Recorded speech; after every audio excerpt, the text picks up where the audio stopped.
কি রে দেব, কি শুনলাম তোর দিদির নাকি ডিভোর্স হয়ে গেছে? আরে ভাই আর বলিস না, সেই ছেলেটা ভালো ছিল না, প্রতিদিন নেশাগ্রস্ত করে আমার দিদিকে মারধর করতো।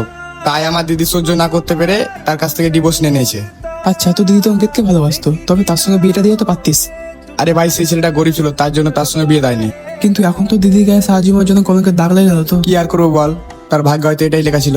আচ্ছা, তোরা তোদের পছন্দ মতো বিয়ে দিয়েছিলি, তার জন্য সেটা ভাগ্যের দোষ হয়ে গেল। যদি তোর দিদি পালিয়ে বিয়ে করে এমনটা করতো, তাহলেও কি তোরা ভাগ্যের দোষে দিতিস? কি করবো আর বল, সমাজ আর মান সম্মানের কথা ভেবে তার সঙ্গে আর বিয়ে দেয়নি। সত্যি ভাই, আমাদের সমাজটা কত আজব, তাই না? আমরা এমন একটা সমাজে থাকি যে সমাজে মানুষেরা শ্রীকৃষ্ণের প্রেম কাহিনীকে পবিত্র বলে, শিব পার্বতীর প্রেম কাহিনীকে সবাই পুজো করে, কিন্তু যখনই প্রশ্ন আসে নিজেদের সন্তানের কথার, তখন নাকি সবাই মান সম্মান দেখতে পায়, এই সমাজে মানুষকে দেখতে পায়। কিন্তু তখন যে এই ভুল সিদ্ধান্তে একটা মেয়ের জীবন খারাপ হয়ে যায়, তখন তারা বলে এটা নাকি তার ভাগ্যের দোষ ছিল। হায় রে সমাজ।